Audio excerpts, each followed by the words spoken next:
불을 자랑한 미녀, 토막나서 헛고로 요리되다. 경찰이 집에 들어서자 벽과 바닥에는 핏자국이 가득했고 여기저기에 인간의 살점이 흩어져 있었습니다. 더욱 끔찍한 것은 부엌에서는 인체 장기가 각종 향신료와 함께 끓고 있는 냄비가 있었고 바로 옆에는 마치 헛것처럼 준비된 듯한 와인 2잔이 놓여 있었습니다. 불운한 피해자는 다름 아닌 아름답고 부유하지만 도박에 중독된 여성으로 두 가해자와 가까운 관계를 맺고 있던 인물이었습니다. 이 끔찍한 범죄는 중국 전역을 충격과 분노로 몰아넣었습니다. 그들은 왜 이런 잔혹한 범행을 저질렀으며 과연 마땅한 처벌을 받을 수 있을까요? 계속 시청해주세요. 더 많은 범죄 이야기를 놓치지 않으려면 좋아요와 구독을 눌러주세요. 실제 범죄 사건을 2D 스타일로 각색한 작품입니다.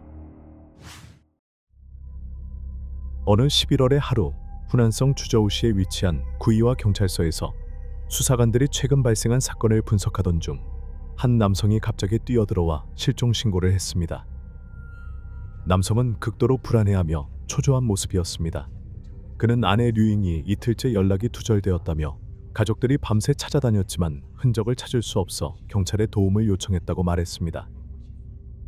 그의 말에 따르면 류잉은 11월 19일에 실종되었습니다. 당일 오후 4시경 그는 그녀에게 전화를 걸었지만 벨은 울렸음에도 불구하고 아무도 받지 않았습니다. 불안한 마음에 그는 그녀의 직장으로 달려갔지만 동료들은 그녀가 몇 시간 전 이미 퇴근했다고 전했습니다. 그는 즉시 누나와 매형에게 연락을 취했고 셋이서 류잉이 자주 가는 곳들을 샅샅이 뒤졌지만 그녀를 찾을 수 없었습니다. 처음에는 그녀가 사고를 당했을 가능성을 의심했으나 지역 병원과 영안실을 확인한 결과 응급 환자로 이송된 기록도 신원 미상의 시신도 발견되지 않았습니다. 그런데 늦은 밤 매형의 휴대전화로 류잉의 번호에서 이상한 문자 메시지가 도착했습니다. 그녀가 며칠간 떠나 있다는 내용이었지만 메시지는 그녀의 친언니에게 보내는 듯한 어투였습니다. 문제는 그녀가 이미 오래전에 이 번호를 매형에게 넘겼다는 사실을 알고 있었다는 점이었습니다. 남편은 또 다른 이상한 점을 지적했습니다. 류잉은 평소 자가용을 이용해 출퇴근했지만 실종된 당일 그녀의 차는 여전히 원래 있던 자리에 주차되어 있었습니다. 경찰은 이러한 정보를 종합한 후 처음에는 류잉이 납치되었을 가능성을 의심했습니다. 그러나 시간이 지나도 몸값을 요구하는 연락이 없었기 때문에 납치 가능성은 낮다고 판단했습니다. 하지만 강도 과정에서 살해되었을 가능성은 여전히 배제할 수 없었습니다. 경찰은 남편의 진술을 조사하는 한편 류잉의 인간관계와 사회적 네트워크도 들여다보았습니다. 조사 결과 그녀는 사치스러운 생활을 했으며 적은 없었지만 모두에게 호감을 얻는 성격은 아니었습니다. 소문에 따르면 그녀는 최근 몇몇 낯선 남성들과 어울리기 시작했으며 그 중에는 범죄 기록이 있는 부유한 화교 제인장과 차우저우 출신의 중년 남성 천 카이량이 포함되어 있었습니다. 이웃들은 류잉이 이 두 남성과 자주 어울렸으며 늦은 밤까지 함께 다니는 것을 목격했다고 진술했습니다. 남편이 이를 추궁하자 그녀는 단순한 사업 파트너일 뿐이라며 대수롭지 않게 넘겼습니다. 돈이 걸린 중요한 거래이므로 괜한 의심으로 문제를 일으키지 말라고 했습니다. 경찰은 즉시 이 두 남성을 찾아 나섰습니다. 제인장을 만나는 데만 이틀이 걸렸으며 그는 해외에서 귀국하던 중 공항에서 붙잡혀 조사를 받았습니다. 장은 류잉을 알고 지낸 지 6개월이 넘었다고 인정했으며 그녀의 부유한 생활과 대담한 도박 습관에 끌려 친분을 쌓았다고 말했습니다. 하지만 류잉이 실종된 당시 장은 3주 넘게 미국에 체류 중이었기에 확실한 알리바이가 있었습니다. 한편 천 카이량은 채권자들의 추적을 피해 해당 지역으로 도망쳐온 상태였습니다. 그는 거리를 떠돌던 중 우연히 류잉을 만나게 되었고 그녀의 핸드백을 소매치기로부터 되찾아주면서 친분을 쌓았습니다. 그 후 류잉은 그를 만날 때마다 식사를 챙겨주었고 생활비까지 건네며 돈을 벌 기회를 주었다고 합니다. 저는 그녀를 생명의 은인이라고 표현했습니다. 그러나 수사 결과 그녀가 제공한 기회란 사실상 그를 도박의 늪으로 끌어들이는 것이었습니다. 목격자들은 류잉이 실종된 날 천이 도박에 완전히 몰입해 있었다고 증언했습니다. 게다가 천은 자신을 도와준 사람을 해칠 이유가 없다고 주장했습니다. 두 주요 용의자가 모두 알리바이를 입증하자 경찰은 수사 방향을 바꿔야 했습니다. 경찰은 지역 주민들을 상대로 탐문 수사를 진행하며 류잉이 마지막으로 목격된 장소의 CCTV 영상을 확인했습니다. 영상 속에서 그녀는 신화로 홍치광장에서 오랜 시간 서 있다가 두 명의 신원 미상의 남성과 함께 떠났습니다. 그들은 친밀한 분위기 속에서 웃고 있었으며 오래된 지인처럼 보였습니다. 남편에게 이 영상을 보여주자 그는 이 남성들을 한 번도 본 적이 없다며 충격을 감추지 못했습니다. 그는 아내가 이렇게 많은 비밀스러운 인간관계를 맺고 있었다는 사실에 경악했습니다. 경찰은 이번 사건이 단순한 실종 사건이 아니라는 결론을 내렸으며 이제 최우선 목표는 두 용의자를 추적하는 것이었습니다. 그러나 문제는 그들의 이름이나 배경이 전혀 밝혀지지 않았다는 점이었습니다. 유일한 단서는 이들이 지역 도박장 단골이라는 것이었습니다. 경찰은 수사를 방해받지 않기 위해 위장 작전을 펼치기로 했고 한 형사를 도박꾼으로 가장시켜 내부로 침투시켰습니다. 작전은 빠르게 성과를 냈습니다.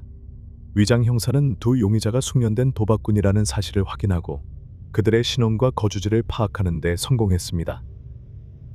다음 날 경찰은 확보한 주소를 바탕으로 10명 이상의 요원들을 동원해 비밀리에 해당 지역을 포위했습니다. 경찰이 아파트 층에 도착했을 때 두 용의자는 여행 가방을 챙기고 도주 준비를 하고 있었습니다. 경찰을 본 순간 그들은 도망치려 했지만 모든 출구는 이미 봉쇄된 상태였습니다. 그 순간 한 여성이 엘리베이터로 다가오는 것을 본 용의자 중 한 명이 갑자기 무기를 꺼내 그녀를 위협했습니다. 그러나 그 여성은 무술을 배운 사람이었고 강력한 발차기로 그의 급소를 가격해 그를 고통 속에 쓰러뜨렸습니다. 상황이 자신들에게 불리하게 돌아가자 두 용의자는 필사적으로 위층으로 도망친 뒤 건너편 건물로 뛰어넘을 계획을 세웠습니다. 그러나 거리가 너무 멀었고 아무도 감히 뛰어내릴 엄두를 내지 못했습니다. 그때 경찰이 공중으로 경고 사격을 했습니다. 도망칠 경우 총을 맞을 수도 있다고 판단한 용의자들은 결국 무릎을 꿇고 항복했습니다. 경찰은 용의자들을 제압한 뒤 그들을 다시 아파트로 데려갔습니다. 내부는 참혹한 현장이었습니다. 벽과 바닥에는 핏자국이 가득했고 인간의 살점이 여기저기 흩어져 있었습니다. 더욱 충격적인 것은 경찰이 여전히 끓고 있는 냄비를 발견했다는 점이었습니다. 그 안의 내용물은 인간의 장기처럼 보였습니다. 법의학 전문가들이 현장을 분석하고 증거를 수집하는 동안 두 용의자는 경찰서로 이송되어 신문을 받았습니다. 경찰이 집안 곳곳에 흩어진 살점에 대해 묻자 용의자들은 그것이 찐빵 속에 넣을 다진 돼지고기라고 주장했습니다. 또 경찰이 왜 도망치려 했느냐고 묻자 한 명은 단순히 여행을 준비하던 것이지 도망칠 의도가 아니었다고 답했습니다.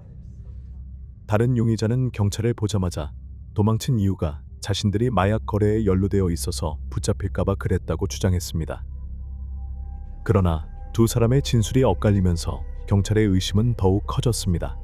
경찰은 논리적으로 반박하며 거짓말을 하나하나 밝혀냈고 몇 시간의 신문 끝에 용의자들은 앞뒤가 맞지 않는 진술을 하기 시작했습니다. 그리고 마침내 법의학 감식 결과 아파트에서 발견된 인육이 실종된 여성 류잉의 것이라는 사실이 확인되자 용의자들은 더 이상 범죄를 부인할 수 없었고 모든 사실을 자백했습니다. 용의자들은 리 샤오와 류에 가오로 밝혀졌습니다.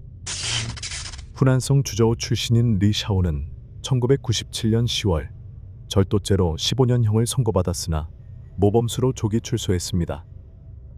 같은 주저우 출신인 48세 류에 가오는 과거 4년간 복역한 전력이 있었으며 출소 후 얼마 지나지 않아 또다시 고의적인 신체상해 혐의로 수감되었습니다. 오랜 수감 생활을 마친 후 리 샤오와 류에 가오는 사회로 돌아왔습니다. 처음에는 둘 다 범죄 없이 성실하게 살겠다는 다짐을 했습니다. 그러나 전과자라는 사회적 편견으로 인해 그들의 삶은 곧 어려워졌습니다. 어떤 고용주도 범죄 이력을 가진 사람을 원하지 않았기 때문에 두 사람은 멀리 떠나 새로운 기회를 찾기로 했습니다. 가난한 환경에서 자랐고 학력도 부족했던 그들은 쉬운 일을 찾기 힘들었으며 힘든 육체 노동은 하고 싶어 하지 않았습니다. 일자리를 구하지 못한 채 거리에서 방황하던 그들은 우연히 만나 친구가 되었습니다. 수입이 없고 도박에 빠져들면서 결국 그들은 부유한 도박꾼을 대상으로 강도 행각을 벌이기로 공모했습니다.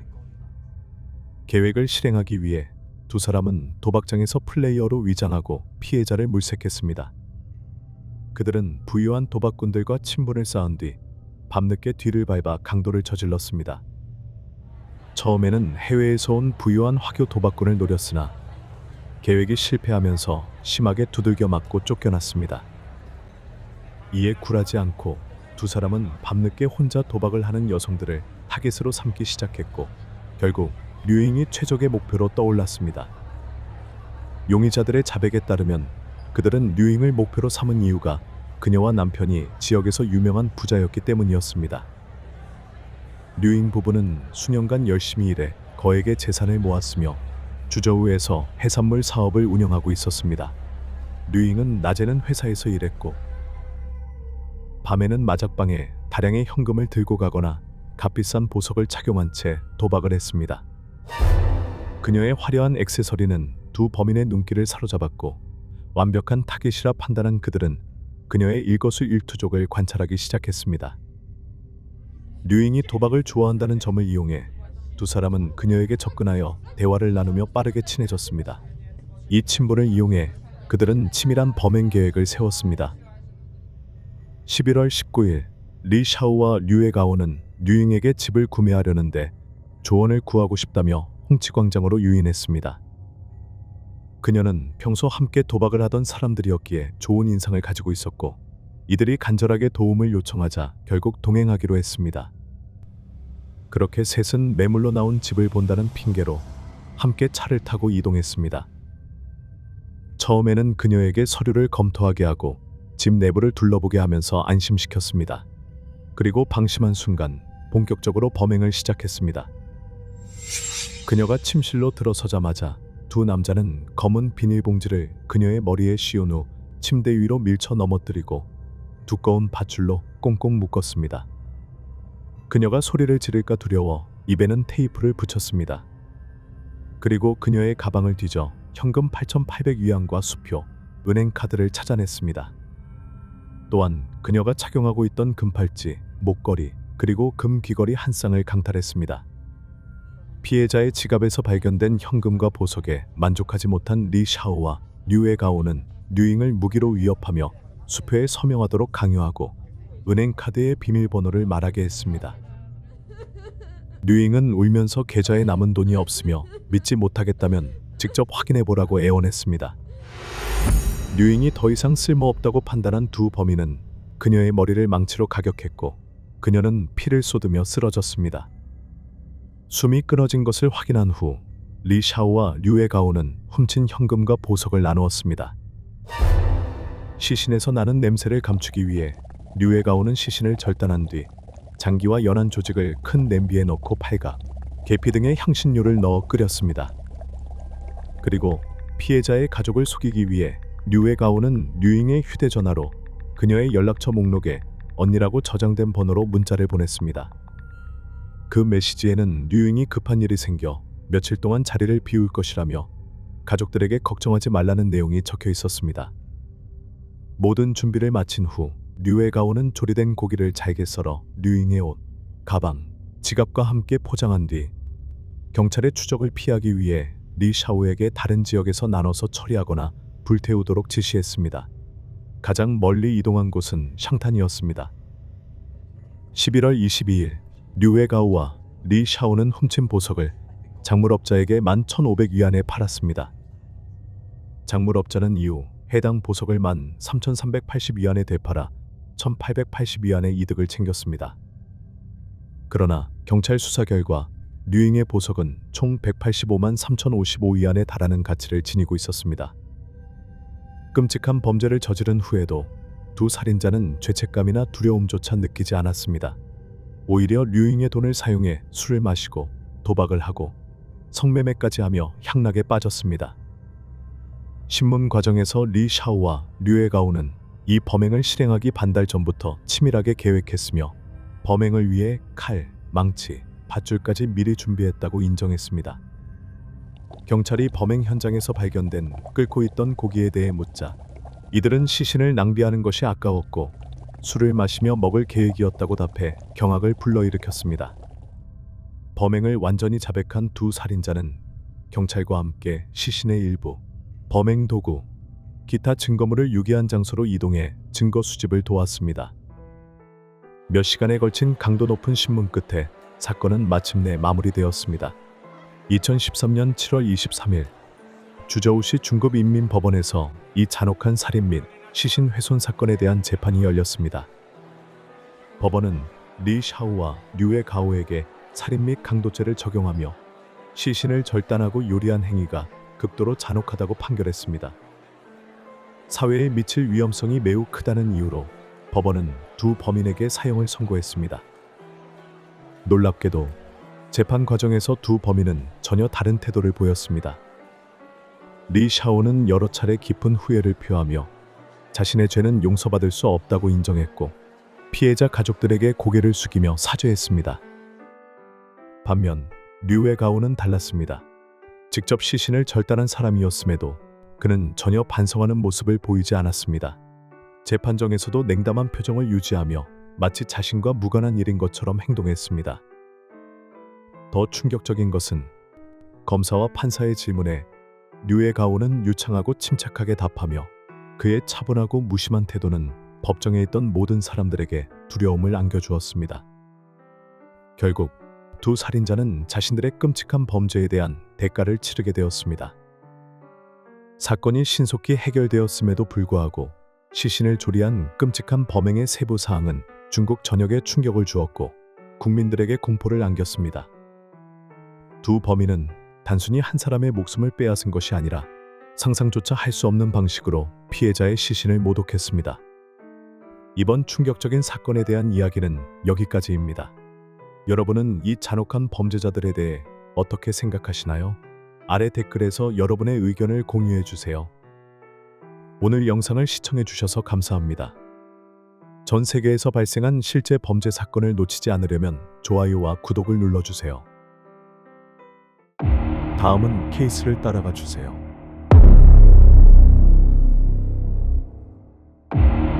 상어 미스터리, 사람 팔을 토해낸 사건.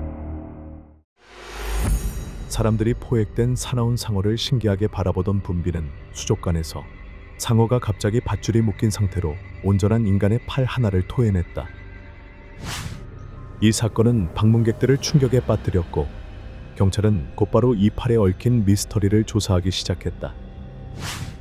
긴 단서 추적 끝에 두 명의 용의자가 밝혀졌고 이 과정에서 사기 행위로 몰래 이익을 챙긴 억만장자 자선가가 드러났다.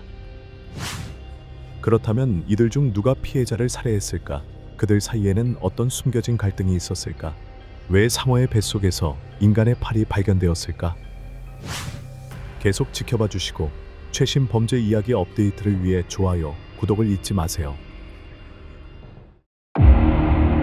실제 범죄 사건을 2D 스타일로 각색한 작품입니다.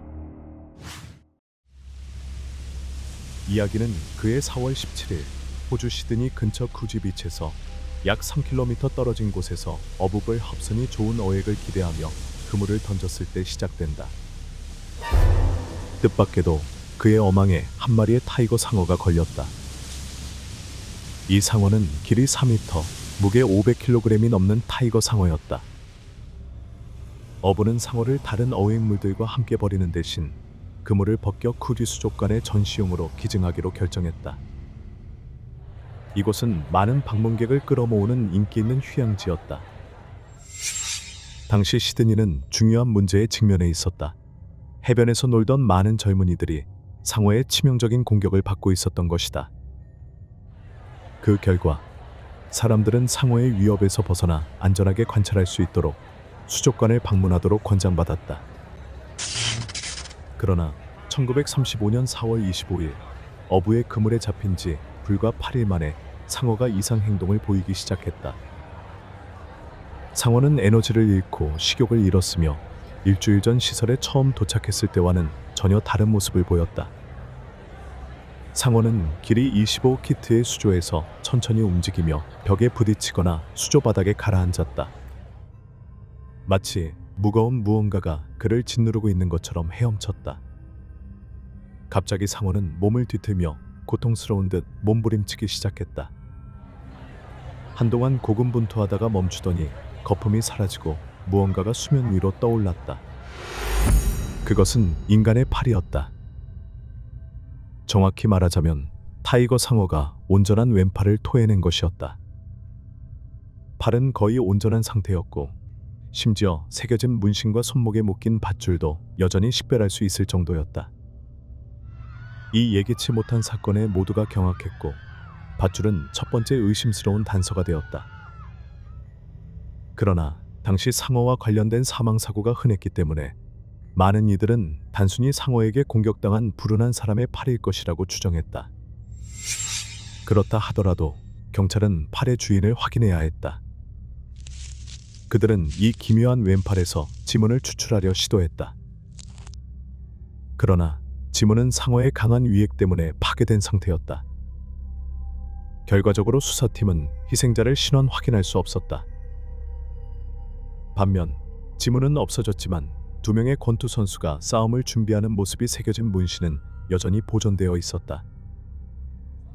경찰이 단서를 찾기 위해 애쓰고 있던 중 타이거 상어가 팔을 토한 지 3일 만에 구지 수족관 직원들이 알 수 없는 이유로 상어를 죽이고 해부했다.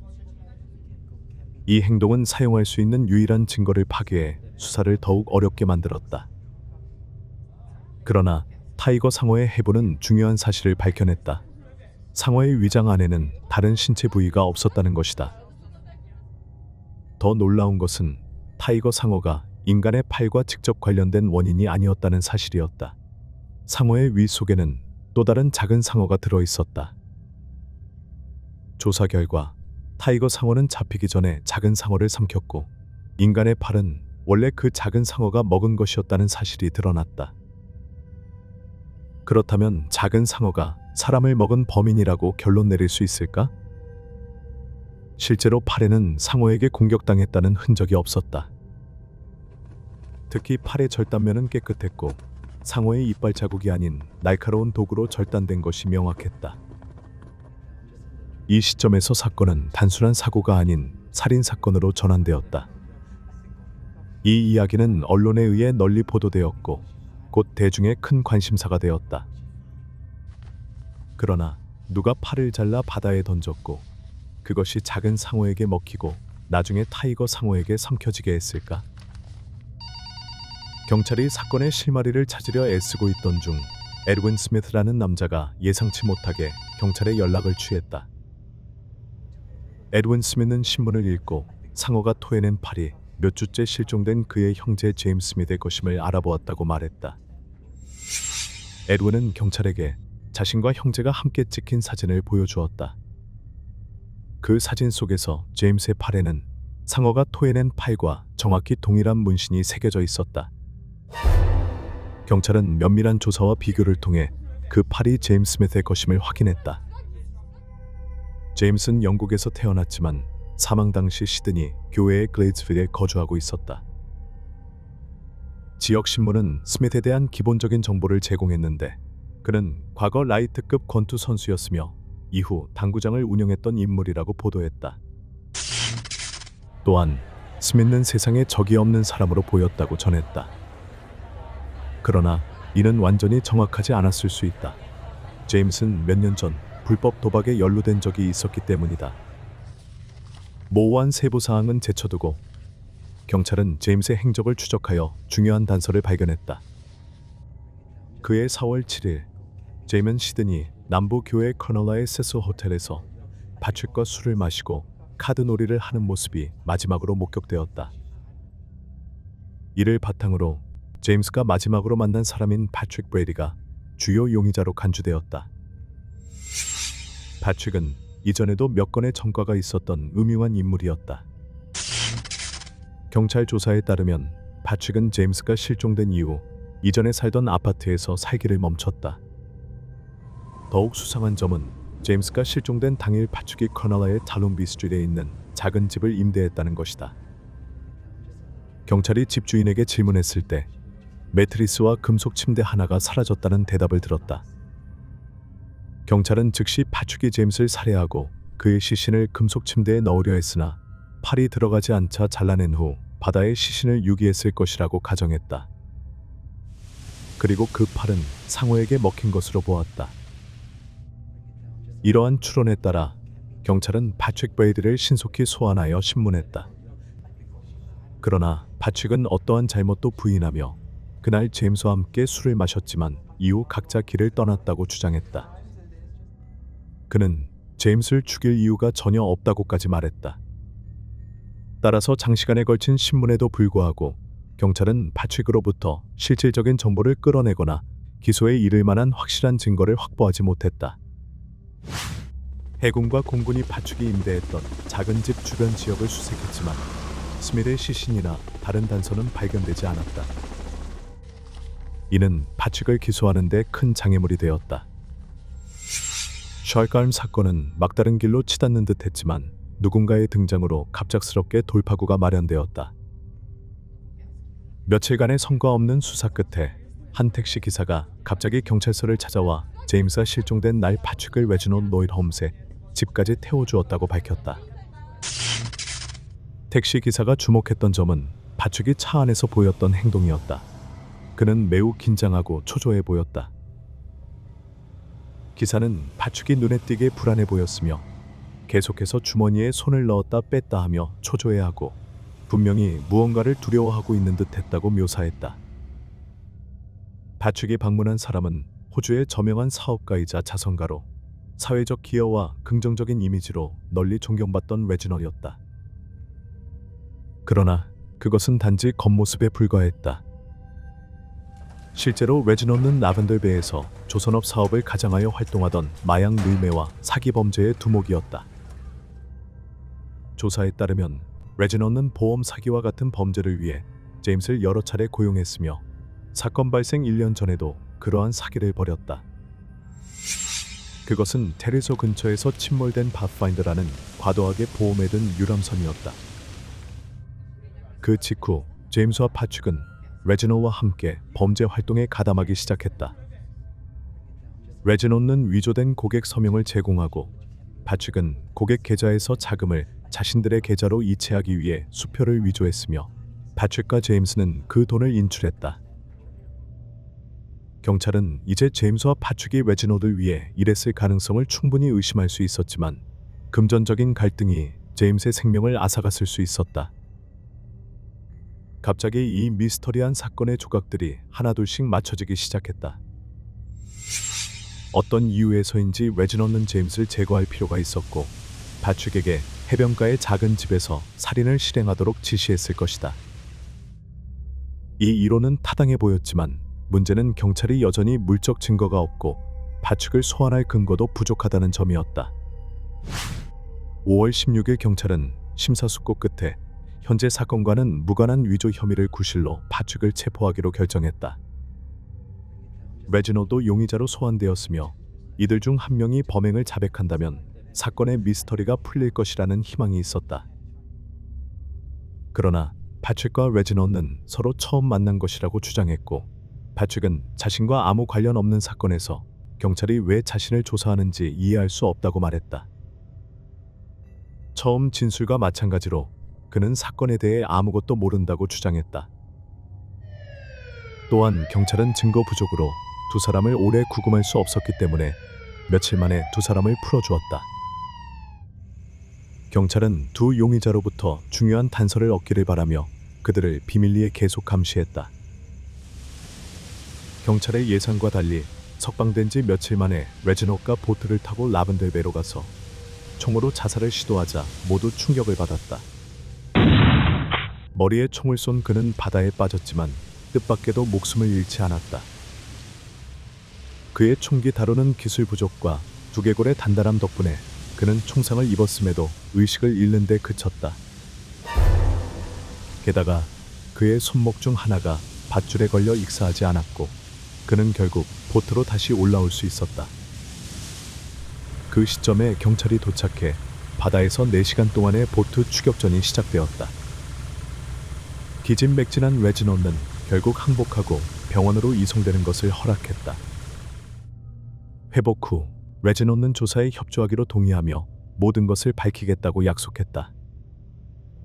그는 경찰에게 파트릭 제임스를 살해하고 그의 시신을 절단해 트렁크에 넣은 뒤 꾸나마다 배에 던졌다고 말했다.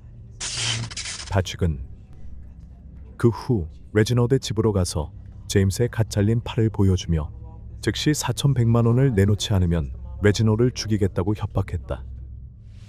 레지노드는 또한 파트릭이 떠난 후 자신이 시드니 해안 근처 마로브라 지역으로 가서 제임스의 팔을 처리했다고 인정했다.